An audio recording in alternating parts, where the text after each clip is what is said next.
염정입니다.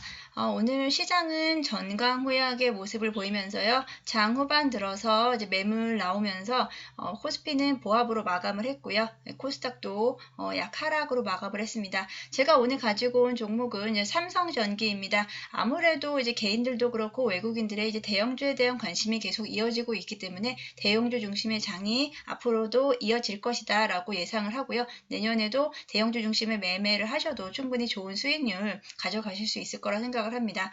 삼성전기의 그래프를 한번 보겠습니다. 삼성전기의 그래프는 11월 달까지는 약간의 파동을 그리면서 진행되고 있었지만 11월 중순부터는 본격적으로 우상향의 모습을 보이고 있습니다. 삼성전기 네. 우상향의 곡선을 그리고 있는데요. 그렇다면 제가 가지고 온 게 또 비교해 볼 것이 아까 말씀드렸던 삼성전자입니다. 삼성전자의 주가 한번 보겠습니다. 삼성전기와 지금 방금 보여드렸던 삼성전기와 거의 대동소이하다고 볼 수 있는데요. 11월까지는 약하게 파동이 있었습니다. 삼성전자는 사실 6만원 선을 뚫지 못하고 있었는데 11월 한 중순경부터 11월 한 5일, 16, 13일경부터 상승을 해서 우상향 곡선을 우상향 곡선을 아주 좀 이쁘게 모습을 그리고 있는데 삼성전자와 삼성전기 거의 비슷한 그래프 형태, 차트 형태 가지고 가고 있는데요. 삼성전기와 삼성전자 두 가지가 다른 점이 한 군데에 있었습니다. 혹시 찾으셨나요? 다른 부분 한 군데 있었는데요. 바로 이 외국인 매수 부분이었습니다. 이 외국인 매수 부분이 삼성전자 같은 경우는 다시요. 제가 좀 깨끗하게 하겠습니다. 삼성전자 같은 경우는 외국인 매도세가 지금 12월부터 이어지고 있고요. 그러면서 주가가 어느 정도는 다시 좀 최근에 좀 급등한 모습이 있었지만 11월의 상승세보다는 12월 외국인의 매도세로 인해서 주가가 좀 어느 정도는 좀 조정이 있었죠. 그렇게 된 반면에 삼성전기를 한번 확인해 보겠습니다. 삼성전기 제가 그래프 형태는 거의 비슷하다고 말씀드렸는데 거의 비슷하게 우상향 자연스럽게 그리고 있었는데 11월 이후부터 외국인 매수세 계속해서 유입되고 있습니다. 삼성전자보다 외국인 매수세가 지속적으로 이어지고 있다는 것은 삼성전기에 대한 그 매력이 아직도 외국인들에게 어필이 되고 있다라고 저는 생각이 되고 있고요. 그런 의미에서 삼성전기에 대해서 좀 자세히 알아보겠습니다. 삼성전기의 사업 분야를 한번 확인을 해보겠는데요. 일단 삼성전기의 매출 비중을 확인해 보겠습니다. 삼성전기는 컴포넌트 솔루션 39%, 그리고 모듈 솔루션 40, 기판 21, 2 비중으로 되어 있는데요. 이 컴포넌트 솔루션이 MLCC입니다.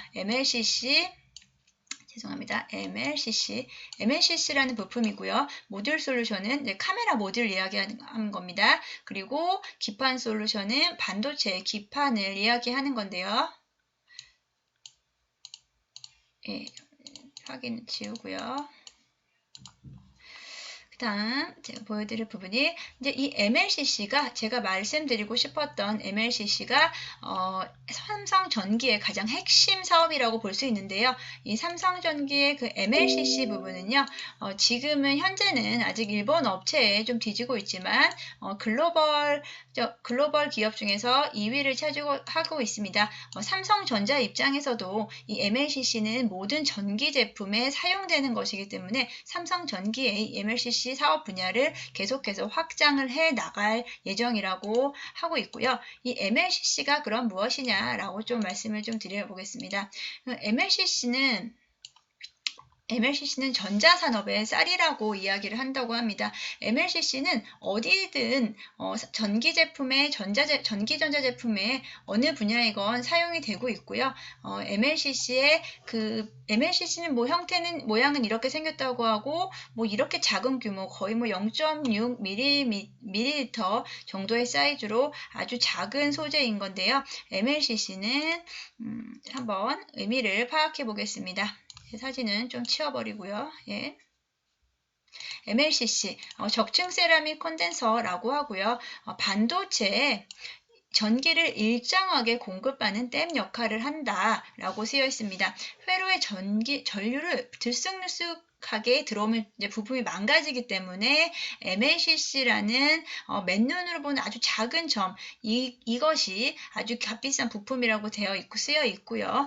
전기를 일정하게 공급하는 댐 역할을 한다. 모든 전기 제품에 다 사용이 된다라고 생각하시면 될 것 같아요.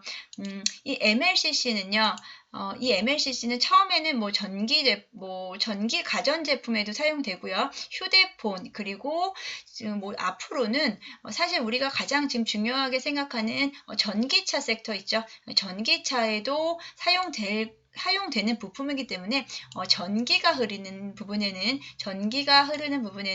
없어서는 안 될 가장 핵심 부품이다라고 생각을 하시면 될 것 같습니다. 이 MLCC 시장이 현재까지는 약 올해 전 세계적으로 16조 규모라고 하고 있습니다. 16조 규모인데요. 이 MLCC 시장이 더욱 확대돼서 2024년까지는 약 20조까지 상승을 할 것이다. MLCC 시장이 상승을 할 것이다. 이렇게 이야기가 나오고 있습니다.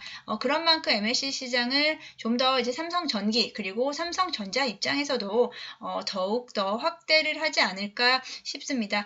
전망은 내년에도 계속 좋고요. 반도체 시장 그리고 휴대폰 시장에서도 이제 앞으로 이제 5G 관련해서 삼성의 이제 폴더블 폰이라든지 삼성의 새로운 신제품 시리즈 등 나올 때 동사의 MLCC 그리고 동사의 이제 부품들이 다 사용되기 때문에 MLCC뿐 아니고 이제 카메라 모듈도 사용되기 때문에 이렇게 삼성전자와 삼성전기의 주가 상승률이 거의 비슷하게 움직이는 부분이 아닌가 싶습니다. 만약에 삼성전자를 좀 놓치신 분이 있거나 아니면 삼성전자에 대한 아무래도 너무 관심이 뜨겁다 보니까 조금 지금은 고점이 아닌가 조금 걱정되시는 분들도 있을 텐데요. 이런 부분에서 조금은 보완을 할 수 있는 종목을 제가 선택을 해보았는데 오늘은 삼성전기에 대해서 알아봤습니다. 모든 종목이 아무리 좋은 종목도 내가 매수 타이밍을 잘못 들어가게 되면은 수익률이 저조하거나 손해가 될 수 있죠.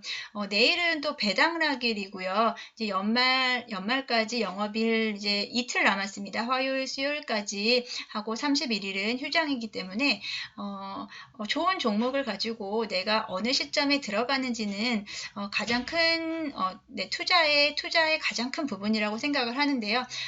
전체적으로 전체적으로 시장에 대한 반도체 시장 그리고 카메라 여러 가지 이제 전기전자 부분의 시장은 좋은 거는 이제 확실합니다. 하지만 조정기에 이렇게 좋은 기업들 삼성전자와 삼성전기 등 좋은 기업들을 조금씩 사 모으시는 것도 중장기적으로 내년을 바라보는 내 포트폴리오 안에 넣는 좋은 기업이 될 거라고 생각을 하고요. 오늘은 삼성전기에 대해서 한번 알아봤습니다. 예, 감사합니다.